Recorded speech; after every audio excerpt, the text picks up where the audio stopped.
The uncomfortable story today is not Trump fighting Democrats. It's Trump running into a wall of frustration from his own party, right as Republicans head into a midterm season where unity matters almost as much as the message itself. Good afternoon and welcome to Daily.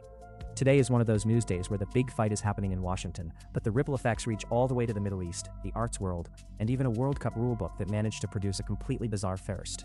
We're starting with the growing friction between Donald Trump and Senate Republicans, because that tension is now spilling into nominations, surveillance law renewal, and foreign policy. Then we'll get into the fragile U.S. Iran-Lebanon ceasefire framework, where the headline agreement and the reality on the ground are still miles apart. After that, we'll look at the Kennedy Center standoff, where Trump-aligned management is still refusing to treat the court ruling like a full reset. And yes, we'll finish with a strange little sports footnote that says a lot about modern officiating and how literal the rules can become. If this kind of daily briefing helps you cut through the spin, hit like and subscribe so you don't miss tomorrow's rundown. The first thing to understand is that this isn't just one squabble about one nominee. It's a bigger sign that the relationship between Trump and Senate Republicans is getting rougher at exactly the wrong time for them. According to the AP, Trump unexpectedly delayed Jay Clayton's nomination to become Director of National Intelligence, and he did it in a way that caught even Republican senators off guard. That move landed just hours before a separate U.S. attorney confirmation hearing, which only added to the sense that the White House is treating the Senate less like a governing partner and more like a stage prop. That would be annoying in any year. In an election year, it's worse.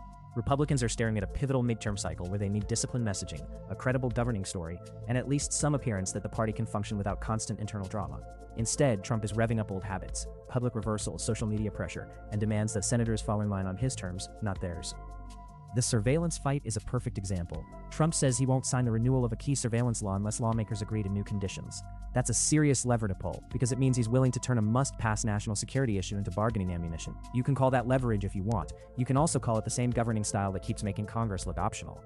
And if you're a Republican senator, that creates a problem back home. You can defend the president when he's popular, when the base is energized, and when he looks like a winner, but it gets a lot harder when he starts handing your opponents a line about chaos, impulsiveness, and political revenge. Then came the foreign policy blowback. Some Republican senators who had been reluctant to challenge Trump directly over the Iran war suddenly got much more blunt. Senator Bill Cassidy called Trump's deal to end the conflict the worst foreign policy blunder in decades. That is not careful inside the beltway phrasing. That is a public break. And the timing matters. Just a year ago, Senate Republicans were practically marching in formation behind Trump as they pushed through his massive tax and spending package. Criticism was rare, and the plan was to run on the victory. Now the tone has flipped. Trump is needling Congress instead of protecting it, and the Senate is starting to sound less like a loyal bench and more like a chamber that has had enough of being told to nod on command. This is where the midterms come in. Republicans want to defend their majorities, and that means they need Trump to be a force multiplier, not a recurring liability. But when he keeps yanking the steering wheel, he forces senators to choose between loyalty and survival. A lot of them will choose survival if the pressure keeps building. What's striking is that this is not a Democrat-crafted crisis. This is intra-party friction, and those are often more dangerous because there's no easy enemy to blame. If the White House and the Senate keep trading blows over nominations, surveillance, and foreign policy, Republicans could walk into the midterms looking divided, reactive, and unable to govern the coalition they already have. And that's before we even get to the bigger foreign policy mess. The most important foreign policy story today is that the ceasefire and memorandum involving the US and Iran still look shaky enough to collapse if any side decides to push too hard. The broad outline is this: the administration has been trying to sell a deal that would end the fighting, reopen shipping through the Strait of Hormuz, and reduce the chance of a wider regional war. But the details keep running into the same obstacle.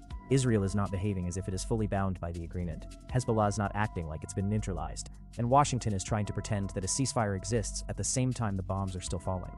One of the clearest signs of trouble came from Lebanon, where reports said at least 47 people were killed and 93 were wounded in Israeli strikes, even as senior U.S. officials said a ceasefire had been agreed upon. The strikes continued after the supposed start time, and Lebanese officials reported additional deaths afterward. That alone tells you how thin the whole arrangement is. Israeli officials also insisted they would keep full operational freedom, which is a very diplomatic way of saying we'll decide for ourselves when the ceasefire applies. That is exactly the sort of language that makes any serious agreement unstable before it even matures. At the same time, Israeli leaders are refusing to withdraw from land they have occupied in Lebanon. Israel's defense minister said troops would remain in security zones indefinitely, with local residents cleared out and infrastructure destroyed. That is not a normal peace posture. That is a permanent security posture dressed up as temporary necessity. Hezbollah, for its part, has been hitting back, including attacks on Israeli tanks near Kfar Tebnit that reportedly killed Israeli soldiers and wounded others. And in response, Israeli figures have reached for the usual escalation language, with Itamar Ben-Gvir demanding that all Lebanon must burn. That kind of rhetoric is exactly why these conflicts keep repeating. Once the politics of vengeance takes over, ceasefire language becomes ceremonial. Some of the coverage around this deal comes from outlets that are clearly leaning hard into one ideological frame. Drop Site and Al Jazeera are both willing to foreground Israeli aggression and Western hypocrisy, which can be useful if you want to understand the human cost. But you still have to separate documented facts from editorial temperature. On the other side, official government statements often sanitize the conflict so aggressively that they make everything sound orderly when it plainly isn't. The safest conclusion is simple: the battlefield reality is uglier than the press releases. The internal politics in Iran show why this deal is fragile from the other side too. There are hardliners in Tehran who do not trust Trump, do not trust Washington, and do not think any agreement with the US is worth much unless Iran gets ironclad leverage. That skepticism didn't appear out of nowhere. The Trump administration's first-term maximum pressure campaign burned a lot of credibility inside Iran, especially after the US walked away from the Obama-era nuclear deal, even though Iran had complied. So now even a new agreement is being treated by many Iranians as a tactical pause, not a reconciliation. Supreme Leader Mojtaba Khamenei has reportedly expressed reservations, while still allowing President Pezeshkian to proceed.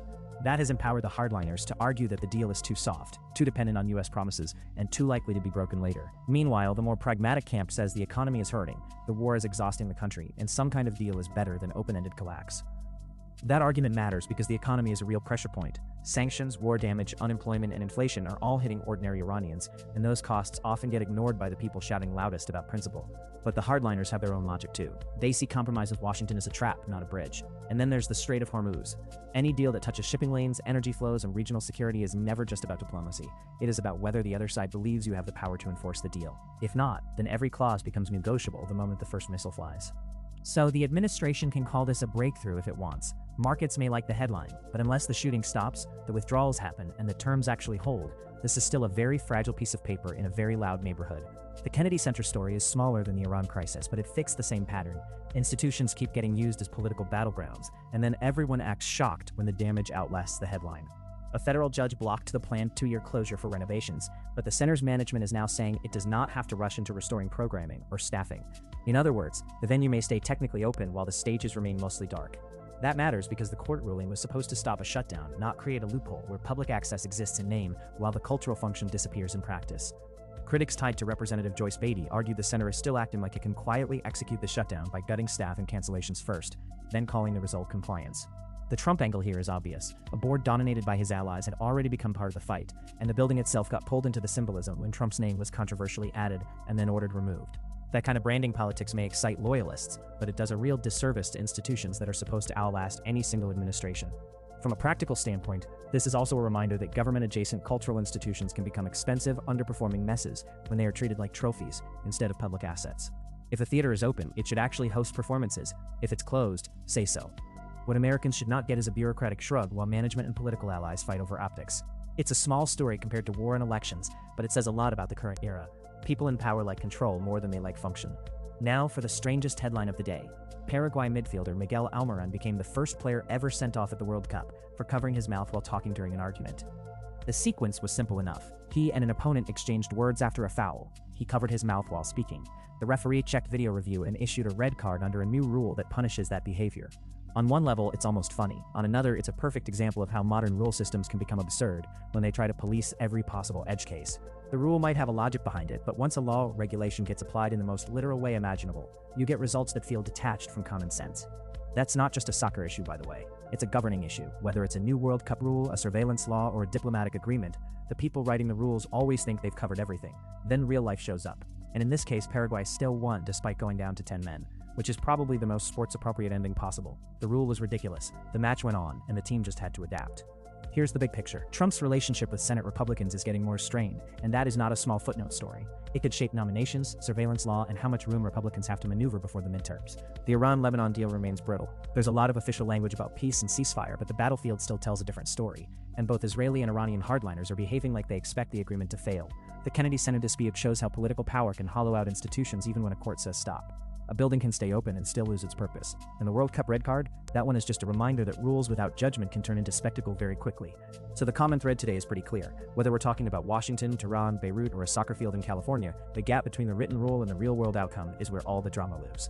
If you want more daily breakdowns that cut through the noise and keep the focus on what actually matters, like the video, subscribe to Daily, and drop a comment with the one story you think would matter most next week. Was it the Senate revolt, the shaky Iran deal, or the slow-motion institutional fight in Washington? I'm curious what you think will break first.